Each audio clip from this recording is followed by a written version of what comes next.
Hi అండి. ఈరోజైతే నేను వీడియోలో గ్యాస్ లేకుండా ఉప్మా ఎలా తయారు చేయాలో అయితే మీకు చూపిస్తాను. అవునండి, మీరు విన్నది నిజమే. గ్యాస్ లేకుండా ఉప్మా, అది కూడా రైస్ కుక్కర్‌లో. మరి గ్యాస్‌కి ఏమైంది అంటే మా గ్యాస్ అయిపోయి వారం రోజులు అవుతుందండి. అసలు వారం రోజుల నుండి అక్క రేపొస్తాను, అక్క ఎల్లుండొస్తాను అనుకుంటూ వాడు అసలు డెలివరీయే చెయ్యట్లేదు. ఇంక నేను రోజు రైస్ కుక్కర్‌లో అయితే వంట చేస్తున్నాను. అన్ని రకాలు అయితే రైస్ కుక్కర్‌లో వండేస్తున్నాను.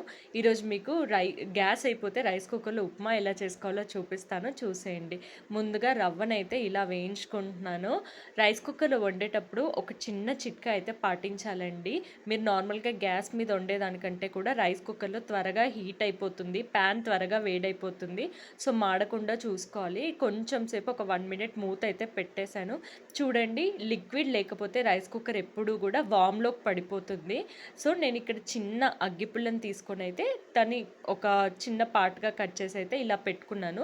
సో దట్ కుక్కర్ ఎప్పుడు కూడా కుకింగ్ స్టేజ్‌లోనే ఉంటుందనమాట. చూడండి, ఇక్కడ రవ్వ అయితే వేగిపోయింది. రవ్వ వేగాక దీన్నైతే నేను ఒక ప్లేట్‌లోకి తీసుకుంటాను.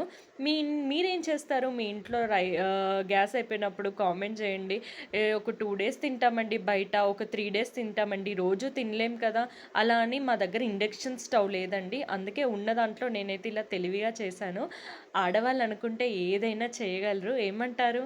చూడండి, రవ్వ వేగిపోయింది. ఇప్పుడు నేనైతే దీన్ని సపరేట్‌గా ప్యాన్‌లోకి అయితే తీసుకున్నాను.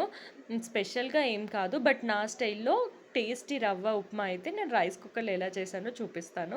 ఇలా గ్యాస్ అయిపోయినప్పుడు చిన్న చిన్న చిట్కాలతో ఇలా పాటించండి. అసలు బయట తినే ఫుడ్ కంటే కూడా ఇది చాలా 100 రెట్లు మేలండి. ఇప్పుడు నేను నూనె అయితే వేసుకున్నాను. రైస్ కుక్కర్‌లో చేసేటప్పుడు ఇంకొక ప్రాబ్లమ్ ఏంటంటే ఆయిల్ ఎంత పడతది అనేది మనకు తెలీదు. ఎందుకంటే ప్యాన్ పెద్దగా ఉంటది కాబట్టి నూనె మనము దాన్ని స్ప్రెడ్ చేసుకోవాలి. ఇప్పుడు జీలకర్ర ఏసుకొని పల్లీలైతే వేయించుకుంటున్నాను. పల్లీలు కొంచెం బాగా వేగాలండి. పచ్చివాసన వస్తే బాగోదు. చూడండి, పల్లీలనైతే బాగా వేయించుకుంటున్నాను. నేను రైస్ కుక్కర్‌లో పోహా గూడా చేశానండి. నిన్న మార్నింగ్ పోహా చేశాను. ఈవినింగ్ ఇంకా వెజ్ పలావా, చాలామంది వెజ్ పలావ్ రైస్ కుక్కర్‌లో చేస్తూనే ఉంటారు. సొరకాయ కూర గూడా వండానండి. వారం రోజుల నుండి ఇలానే గడుపుతున్నానండి గ్యాస్ వచ్చే వరకు. ఎండుమిర్చి అయితే ఏసుకుంటాను. పచ్చిమిర్చి కూడా ఏస్తాను. కానీ మీరు ఒక్కసారి ఉప్మాలో ఎండుమిర్చి వేసి చూడండి. టేస్ట్ చాలా బావుంటుంది. పొడి పొడిగా చేసే ఉప్మాలోకి ఎండుమిర్చి, మెత్తగా చేసే ఉప్మాలోకి పచ్చిమిర్చి బావుంటుందనమాట. చూడండి, ఎండుమిర్చి ఏసైతే నేను పల్లీల్ని బాగా వేంపుకున్నాను. నేను ముందే చెప్పాను కదా! నార్మల్ స్టవ్ మీద వండేదానికంటే రైస్ కుక్కర్ ఎప్పుడూ కూడా హీట్ అనేది చాలా వేడిగా త్వరగా అయిపోతుందనమాట. సో, కొంచెం మాడిపోతది. త్వరగా మాడిపోయే ఛాన్సెస్ ఉంటుంది. దాన్ని చూసి మనం కలుపుకుంటూ వేసుకోవాలనమాట. ఇక్కడైతే నేను క్యారెట్, ఆనియన్ అవన్నీ కట్ చేసి పెట్టుకున్నాను. వాటిని కొంచెం సేపు వేయించాను. సాల్ట్ ఏసి అయితే మూత పెట్టేశాను.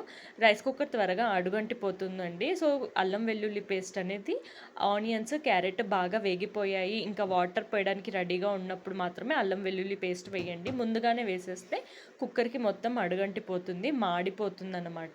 ఇప్పుడు నేను ఒక కప్పు రవ్వకి 2 కప్పుల నీళ్ళైతే పోసుకున్నాను. నాకైతే ఉప్మా పొడి పొడిగా ఉంటే చాలా ఇష్టం. మీలో ఎంతమందికి ఉప్మా పొడి పొడిగా అంటే ఇష్టం కామెంట్ చేయండి. మెత్తగా ఉన్న ఉప్మా చట్నీలోకైతే బావుంటుందండి. చట్నీ లేదు, ఇంక ఊరికే అలా తినేసేయాలి అనుకుంటే మాత్రం ఉప్మా పొడి పొడిగా ఉంటే బావుంటుంది. ఎండుమిర్చి వేసి ఈసారి ట్రై చేయండి. చూడండి, జస్ట్ 2 మినిట్స్‌కే వాటర్ అయితే బాయిల్ అవ్వడం స్టార్ట్ అయింది. ఇప్పుడైతే నేను ముందుగా వేయించి పెట్టుకున్న రవ్వ ఉంది కదా! దాన్నైతే వేసి మిక్సీ చేసేసాను. మీలో ఎంతమంది గ్యాస్ అయిపోతే ఇలా రైస్ కుక్కర్‌లో వంటలు చేస్తారో కామెంట్ చేయండి. ఇండక్షన్ స్టవ్ లేకపోతే ఇది చాలా బాగా యూజ్ అవుతుందండి. అలానే ఇంకా ఏమేమి కొత్త కొత్త వంటలు రైస్ కుక్కర్‌లో వండొచ్చో కూడా నాకు కామెంట్ చేయండి. నేను ట్రై చేస్తాను. ఇప్పట్లో మా గ్యాస్ అయితే వచ్చేలా లేదండి. చూడండి, ఉప్మా అయితే చేసేసాను. పొడి పొడిగా ఎంత టేస్టీగా వచ్చిందో చూడండి. ఎంత బా వచ్చిందో చూడండి.